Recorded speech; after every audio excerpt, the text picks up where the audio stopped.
everyone. Thank you for joining us today. I'm Shefy Manayil Kareem, General Manager for Microsoft Cloud for Sustainability. I'm joined by Kevin Magarian, Principal Program Manager for Cloud for Sustainability. We also have other team members who's actually supporting us through the session and for some of the Q&A that you have when you post those online. In case you are attending us live, we have a QR code there. We can actually start posting questions, and our team can help you with the same. And in case you're online, feel free to use the chat as well. With that said, let's get started. All right, so looking back, Microsoft Cloud for Sustainability has been in market for over a year now. Wow, like amazing set of learnings working with customers, partners, and even helping Microsoft with our sustainability journey. One of the biggest learnings that we have is to able to reliably report and advance sustainability progress, you need a solid ESG data foundation. And the reason being, it helps you with delivering sustainability commitments, to create more resilient business, and last but not the least, to help drive transformation. Now let's talk about how you can make this real. Let's talk about why investing in this data estate really matters and why you need to actually start thinking about this holistically. First and foremost, many of you who joined us here are familiar with the ESG regulations that is in process. So it's really to help you make progress and be ready for ESG regulations. The second part is around driving efficiencies, be it with respect to emissions, water, or even energy. The third part is really being ready for your stakeholders to manage the stakeholder expectations. And last but not the least, to deliver insights and really to reduce the sustainability-related risks. I know it sounds a lot, but let's get started with the first one, which is ESG regulations. Looking at the regulations, there's been lots and lots of regulations that's been proposed and being enacted on a very regular basis. The largest and probably the most impacting development is the latest regulation from European Union, which is called Corporate Sustainability Reporting Directive, or what we call CSRD. It's estimated that potentially 50,000 companies operating directly in EU or actually has value chain that actually partner through the different organizations really play a role in being able to contribute and report for CSRD. And it's not just this, and it's not just about reporting for carbon. You actually have to report against carbon, water, waste. You actually have to report against social, and of course, on the governance side. And that's just from a European Union perspective. If you look at other regions across the globe, there's regulations in the work from SEC, which is the Security Exchanges Commission, the climate disclosure rules, and of course, the ones in the works in UK, India, Canada, to just list a few. And how do you really get ready for these regulations? And this is how we can help you make progress and really solve this. First and foremost, organizations need to be able to transform disparate data sources into standards-driven, cohesive, and analysis-ready ESG use cases. And how can you make that happen? First and foremost, being able to identify the various data sources from where you need to pull in the data. Being able to land this data into a standardized ESG data model.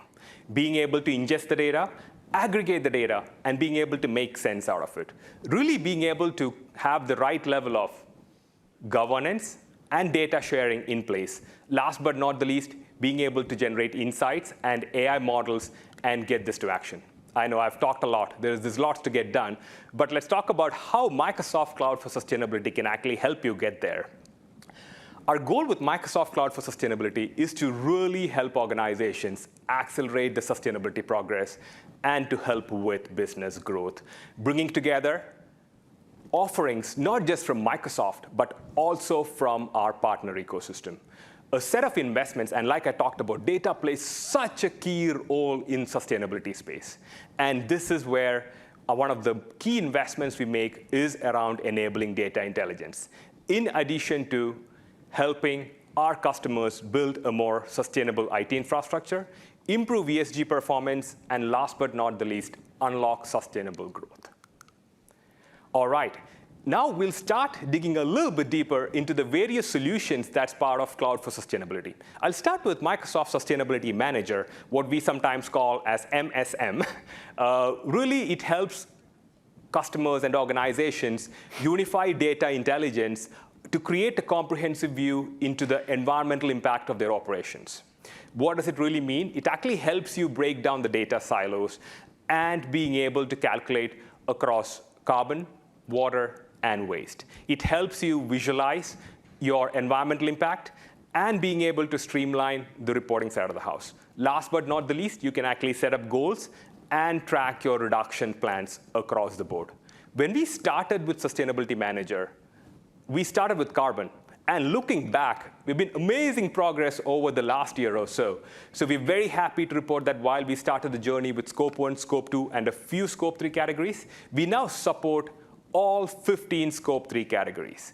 We actually have enabled a solution which is called ESG Value Chain in partnership with EcoVadis to really help collect data from your suppliers and value chain to help with ESG reporting. We have also enabled support for water and waste because they go hand in hand from an environmental reporting perspective. We have just announced the public preview for carbon fee and additional reporting enhancements, and of course, the partner ecosystem and the work that we do with partners like Arcadia and Blue Yonder. With that said, why don't we take a look? Kevin, over to you. Great, thanks, Shefy. Okay, everyone, it's time to buckle up as we have got an action-packed end-to-end Microsoft Sustainability Manager demo. So lots to cover. So I'm going to go ahead and start the demo out on our new homepage that we introduced in our November release. The new homepage provides the ability for users to be able to explore new product features that we release on a regular basis. It also provides the opportunity to be able to drill into various areas of the product. So users can drill into sustainability goals, they can go in and view their data imports, they can go in and manage their calculation runs as well. Additionally, the system provides a number of out-of-the-box videos that provide users the ability to be able to learn more about the Sustainability Manager. Super helpful as you're onboarding new team members onto the Sustainability Manager. And then down towards the bottom, you can see that we've got quick access to our configuration guides, product tours, help articles, as well as a number of other additional resources, including direct access into the Microsoft Emissions Impact Dashboard. So what we're going to do is we're going to go ahead and start with drilling into our sustainability goals. And from a goals standpoint, this is a list of all of the goals that we're tracking within our organization. So we're going to focus on this first one here, which is related to reducing Scope 1 emissions to be 45% of our 2021 emissions. I'm going to select to edit this goal. And in here, I want to call out just a couple of key items. One is the baseline year support. So we added in the capability here for an organization to be able to choose from any number of the reporting years that they've configured with inside of the Sustainability Manager and use that as a baseline value to compare your goal against. The other thing that I want to point out is the source of the current data. So this is all about when you create a goal with inside of the system, obviously you need to have regular check-ins to determine how you're progressing against your goal. What this allows you to do is the system will either allow you to enter those check-ins manually, or you can actually configure rules where the system will go out and actually gather that data for you and create those check-ins. So I'm going to show you a rule that I created by selecting Edit. And this one is fairly simplistic because it's about our Scope 1 goals. So my rules that I have built here are Scope 1, Scope equals Scope 1. I've got the consumption end date used to define my starting date and my ending date. And once I have that defined, I can go ahead and choose Calculate.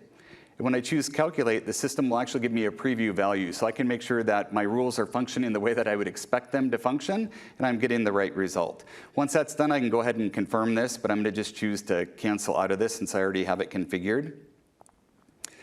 The other thing that a goal needs to have, of course, is a target value. So again, the target value can be entered in manually, or you can go ahead and configure rules to have that be brought in automatically for you. Here I've got it set to manual. I've entered in the 155 value. And then next, I just want to call this out. There's a status update method. So all of your goals will have a status. So whether it's at risk or it's on track or it's met, it'll have a status associated with it based off of what you set on a manual check-in, or you can create rules to actually go and set those automatically. Here we've actually created some rules to run every time a check-in is created. The system will set that automatically. The last thing that I want to talk about here related to goals is just the progress control itself and our check-in history. So the progress control, this actually shows us each one of the dots on the chart here are all of our check-ins that we've created. So we can see how we're progressing throughout the year. We can also see on here our baseline value and our target value to determine whether or not we're on track or not. As we take a look at the history, these are all of our check-ins that were created by the system automatically. So you can see that we started on track at the beginning of the year, then we ran at risk before we actually hit the at met status. The next thing that I want to talk about is emission, or the insight pages specifically.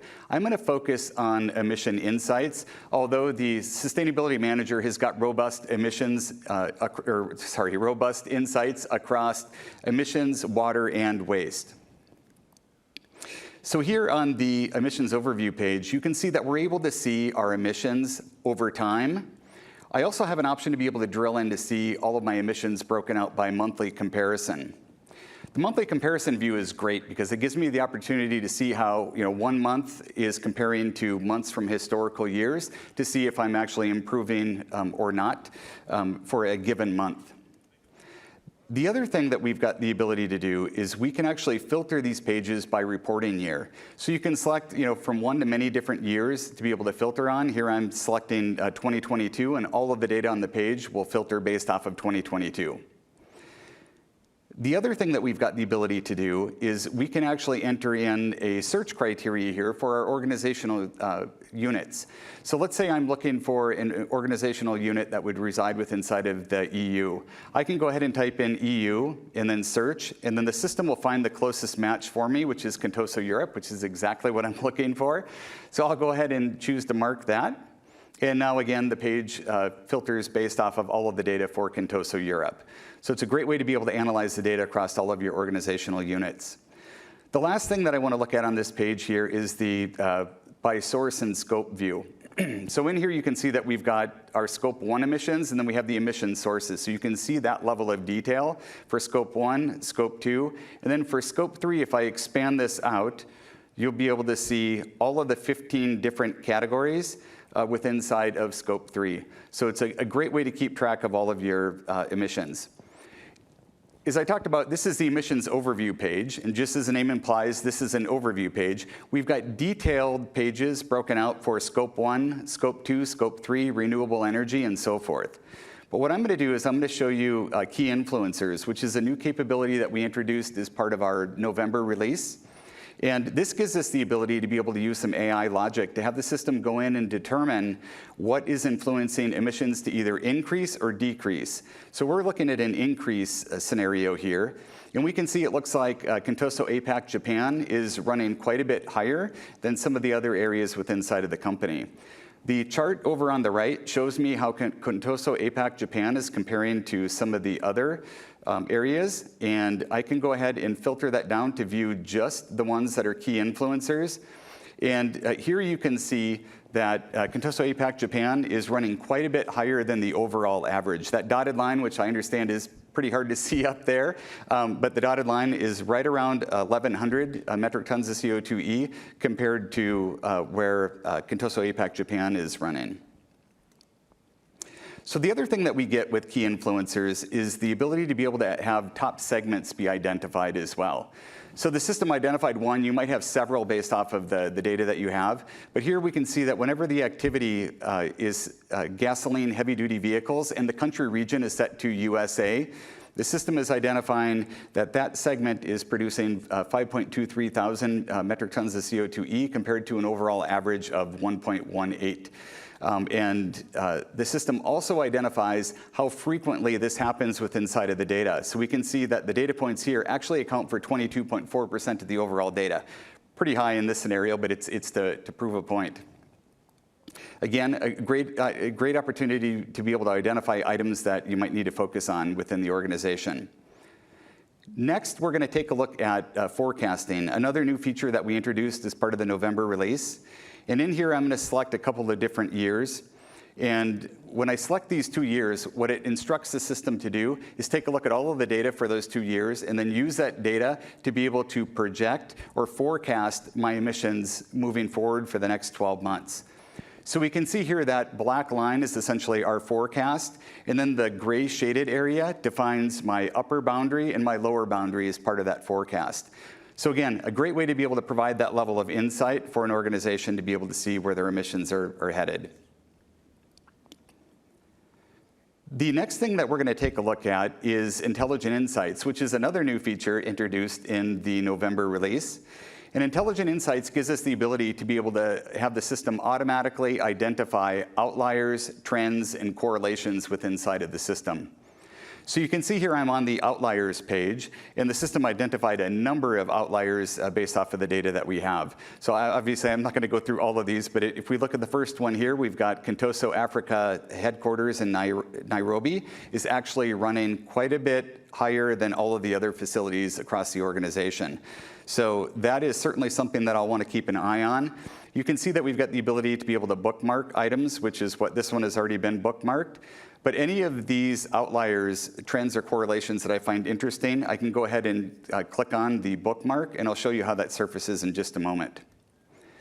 The other thing is that the system will provide trends information. So here you can see that one trend was identified based off of our data, and this is related to 𝗦𝗲𝘀𝗀𝗏 Factory 2, where the stationary combustion emissions are going down over time, which is obviously a great thing to have happen. As we look at correlations, just as the name implies, the system is looking for things that are happening within that are comparable. Like here we've got a facility within inside of 𝗦𝗲𝘀 Europe in comparison to 𝗦𝗲𝘀 APAC Japan, where their increases and decreases seem to be correlating together. So again, a great way to be able to analyze that data. And then lastly, we have a bookmark page. And I like to think of this is my favorites page. So again, I can bookmark all of those items that I really need to pay close attention to in order to make sure that we're achieving our sustainability objectives. So we've talked quite a bit about some of the data that we can analyze against, but we haven't really talked about how do we actually get data into the system? And there's really a few different ways to do that. The first way is through an Excel template. And I'm going to go ahead and choose that. And you'll see here that the system provides reference data templates. We've got carbon activity data, carbon emissions data, water data, and waste data that can be brought into the system. It's as simple as downloading the template. Once you download the template, you just go ahead and add the data to that or bring it in from another system into that template. It's great because you've got the whole structure identified. It identifies the required fields. And then you go ahead and just import that directly into the system. So another method that we have in order to be able to get data into the system is using our Power Query Guided Experience. And to do that, I'm going to actually pull up a mobile combustion example here. And we'll take a look at some of the data sources.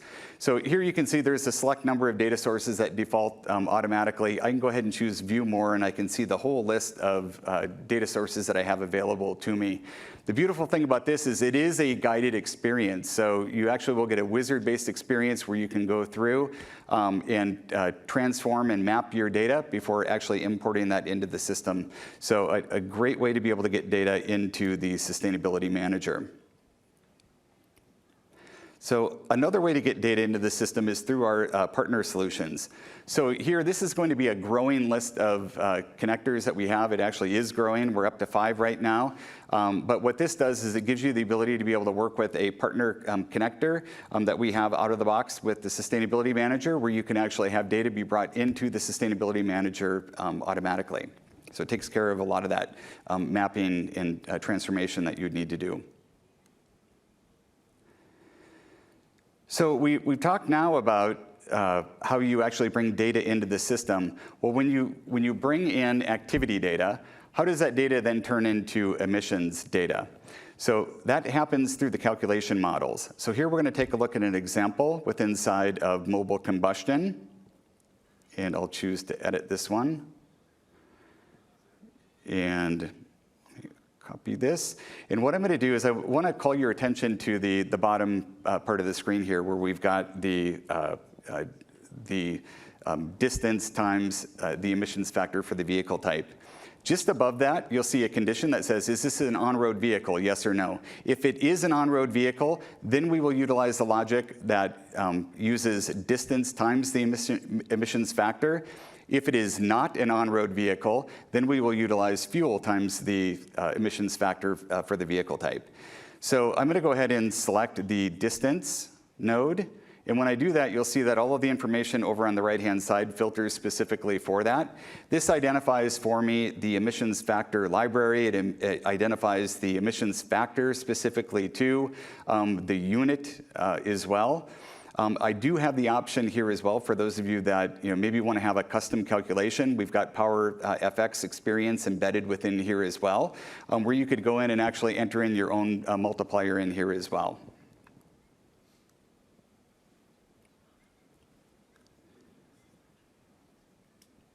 So next, what we're going to do is we're going to go and take a look at a new solution that we have built. And this solution here is the ESG, this is the ESG value chain solution. And the ESG value chain solution, what it does is it helps solve one of the most complex problems that organizations deal with today, and that's Scope 3 emissions. Right? So as organizations are trying to identify their Scope 3 emissions, what do they have to do today? Oftentimes, they're having to try to come up with some type of average or calculation and apply that. What this solution provides you the ability to do is be able to actually better collaborate with your value chain to be able to get access to that sustainability data. So this is built off of Power Pages. So the beautiful thing about that is, of course, is that organizations can then custom configure this solution to meet their specific requirements as well. You can see I'm logged in as Robert Johnson. And Robert Johnson would have received an email invitation where he could go in and actually complete this survey. Once he clicks on that link, he'll get access to this page where he can then choose the surveys option. And for time's sake, I went ahead and entered in some of this data so you don't have to watch me type all of this in.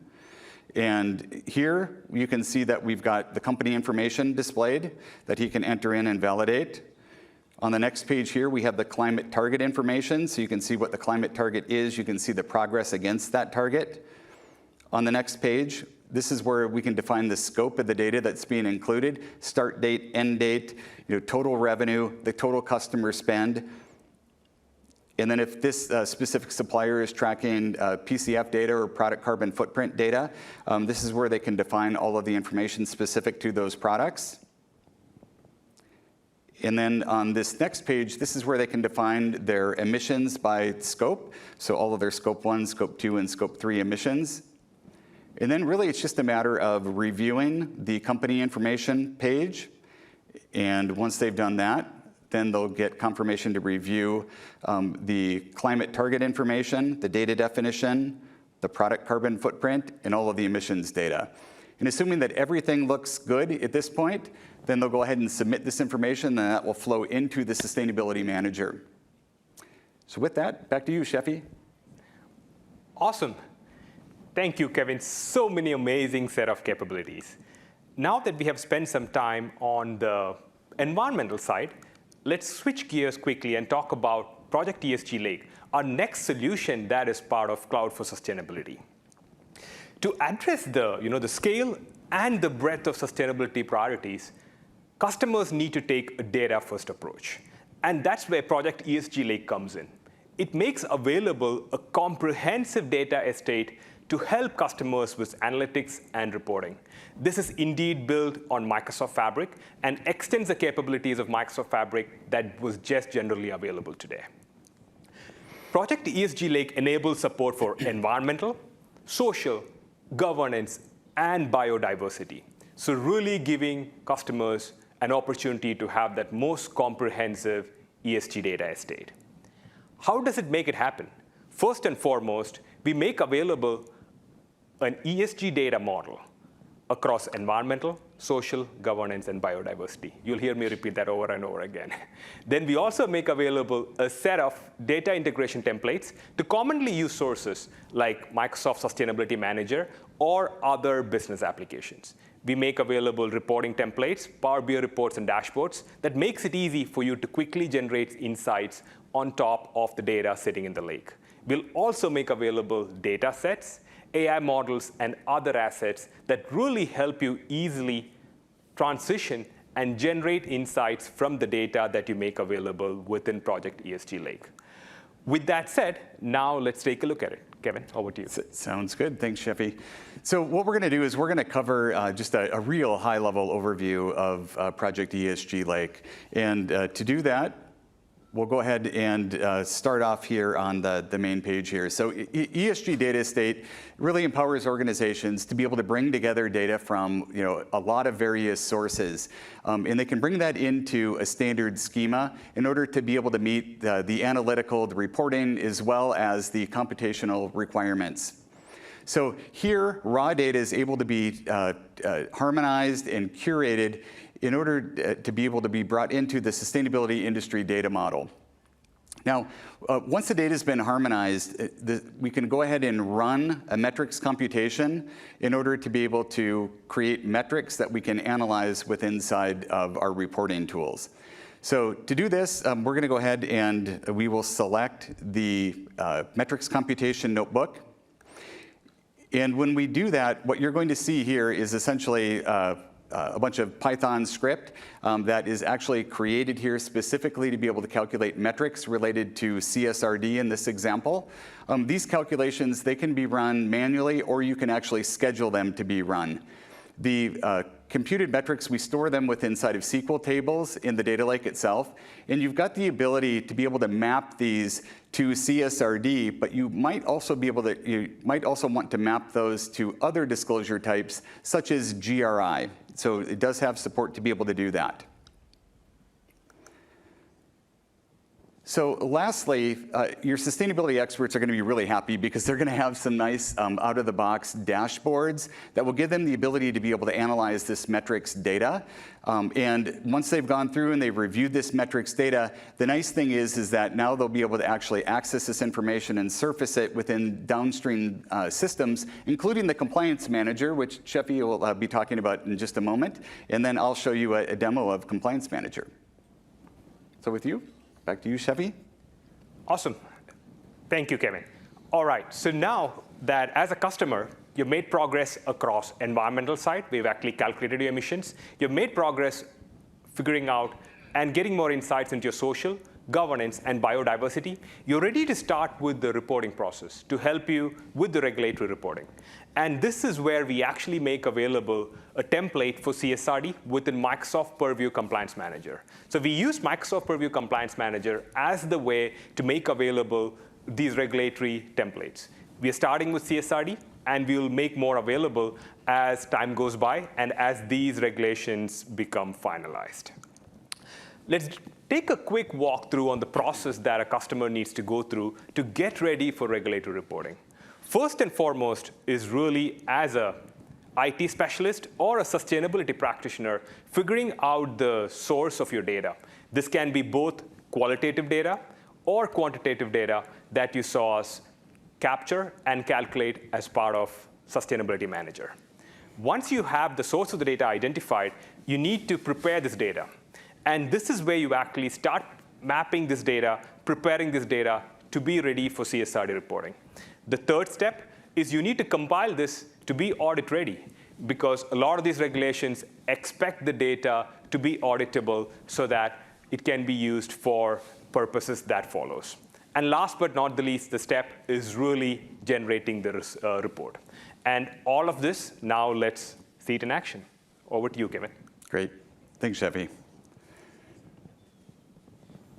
All right. So the compliance manager is a solution that enables organizations in order to be able to assess and manage their overall compliance standards. And it includes a pre-built template specifically for the CSRD that we're seeing here. And also, I wanted to call out that all of the requirements inside of CSRD are defined inside of ESRS, if you guys have heard of that or not. But that's the European Sustainability Reporting Standards, if you're not familiar with that. So you'll see some ESRS numbers in here, and that's exactly what that's all about. So what we're going to do is we're going to take a look at the Compliance Manager in action here. And we can see here that I'm on the progress page, which shows me how I'm progressing against my CSRD directive. And I can see that I'm 1% completed on the assessment currently. So I've just really started this at this point. So I'm going to go ahead and choose Your Improvement Actions. Now, when I choose this, this actually will show me all of the requirements that I've got inside of the system that I'm tracking. These are all of the requirements that I need to actually take action against. So I'm going to go ahead and select one of them here. And this one here, again, this is one of the E numbers. This is based off of ESRS. In here, this one here is specifically related to the GHG emission reduction targets. And you can see that it's not assigned an owner. So I can go ahead and click the drop down here, and I can actually assign this to someone in my organization, and I'll just choose Adelaide. So it's as simple as that. Now Adelaide will get a notification as soon as I hit either save or save and close here. And then she can, of course, click on that item and then get in and start to take action against that specific requirement. The other thing that you can do here, of course, is you can filter down on these requirements. Since there's so many to manage, I'm going to click on the control family here, and you can see here's all of the different sections inside of ESRS. I'm going to go ahead and choose to filter down to my E1 climate change items, and also will filter down to the ones that have currently passed. The assessment, and that should filter me down to 7 items. So let's go ahead and drill into one of these items. We'll look at E1-1-13. In this one here, we can see it is specifically related to identifying a transition plan. We can see this one here also was assigned to Adelaide. The status is implemented and the test status is passed. But if we wanted to find out more information, we can go ahead and click on Edit Notes. And in here, we can see from an implementation standpoint, not just the fact that it's been implemented, but what was the date, and then what were the notes that were captured as part of that implementation. The other thing that we can do is we can select Test and Verification. And inside of Test and Verification, this will give us the ability to be able to see the date that it was tested, as well as any of the notes from the tester as well. The last thing that we'll take a look at here is under Evidence. And under Evidence, we've got the ability to be able to attach documents or links to this specific requirement. So it's great from the standpoint of being able to provide that supporting documentation for your requirements as you meet them. So here I'm going to go ahead and choose the Transition Plan for Climate Change, which is a Word document. And we will go ahead and open that up. And that launches the document for us. So here we can see now the transition plan for climate change has been brought up. I can go ahead and analyze that as well in order to make sure that all of the data is there for me. So the Compliance Manager is really a solution that's going to help organizations be able to better manage their overall audit process of their sustainability standards. So with that, back to you, Shefy. Awesome. Thank you, Kevin. One of the questions that we always get from our customers is how do we learn more about CSRD and where do we get started? That's the place to go. The template is already available in there for you to get started. And as the regulation takes shape and updates happen, we will continue to update those templates. All right, now let's put it all together, shall we? First and foremost, as a customer, you're getting ready for CSRD. So what do you need to do, or any other regulation? First and foremost, you need to get ready with environmental reporting. So you can bring in this data irrespective of the source, be it your electricity data, heating, cooling, transportation, or any other data source into Sustainability Manager to really help you calculate the environmental impact. The data that's calculated by Sustainability Manager is natively made available within Project ESG Lake. So we help you set up that ESG data estate that we just talked about. Since CSRD and other regulations also involve reporting against social and governance, you have the opportunity to bring in this data into Project ESG Lake. Once your data is available, calculated, and ready for reporting, you can use Purview Compliance Manager to get ready with the reporting process. Hopefully that helps put it all together. Now let's talk about Microsoft's Emissions Impact Dashboard. As you know, if you are a customer of Microsoft that's using Azure or M365, you need to report that as part of your overall emissions. To make this possible, we actually make available Emissions Impact Dashboard for Azure and M365. We continue to make updates and enhancements to Emissions Impact Dashboard. We also have an upcoming update, which we are very excited about, where we will be making available even more granular data for emissions. So stay tuned. All right. Like I talked about earlier, Microsoft Cloud for Sustainability is an offering that actually encompasses solutions from Microsoft and our partners. Sustainability practitioners know how hard it is to actually get data from organizations' supply chain for Scope 3, as Kevin was talking about. That's why we are very excited to introduce a team from Equimetrics that we believe is building and making available an extremely valuable solution that our customers will appreciate, and so does their suppliers. Equimetrics is a leader in data science and AI-powered solutions. They're headquartered in Paris and has office worldwide. They're leveraging the power of Azure OpenAI to build a supplier ESG assistant and integrate it with the value chain solution that Kevin just talked about. Now, let's take a look. According to a 2022 report by the Carbon Disclosure Project, or CDP, supply chain emissions of companies are more than 10 times greater than operational emissions. This is because companies rely on purchased products and services to operate, and these produce emissions during their sourcing, manufacturing, and transportation across the globe. Because of sustainability regulations and norms, like the Science-Based Targets Initiative and Europe's Corporate Sustainability Reporting Directive, or CSRD, companies are increasingly required to account for and report on their impacts.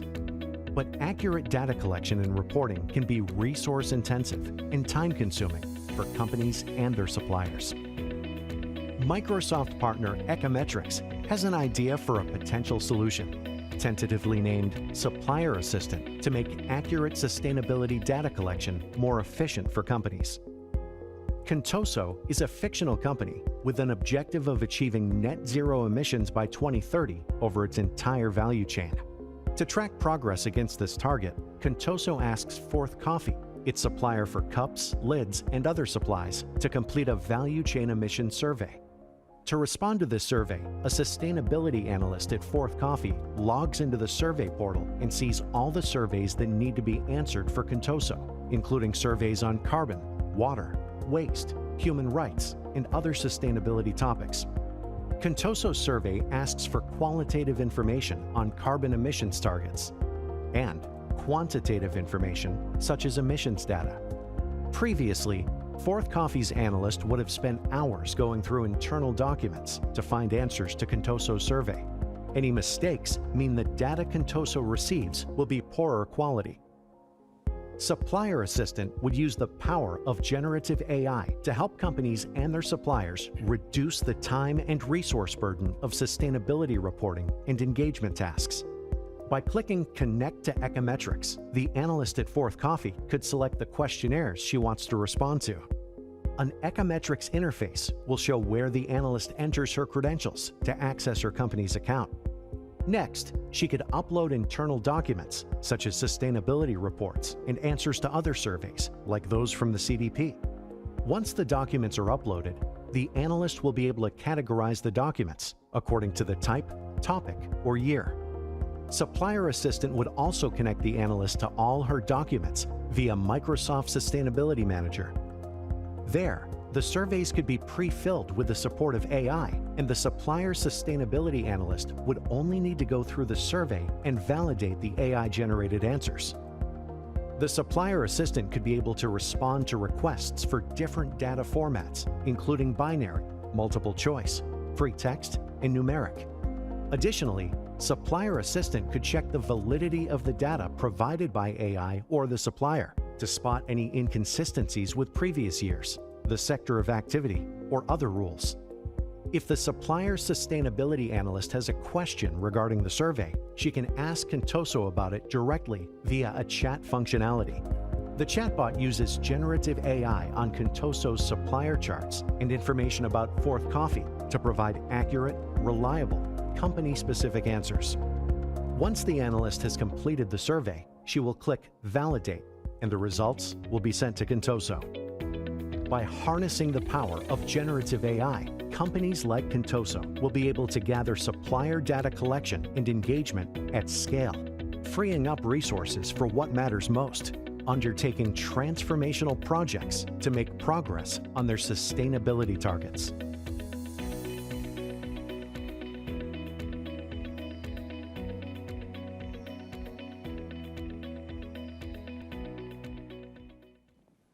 Awesome. Thank you, Ecometrics team, for the close partnership here.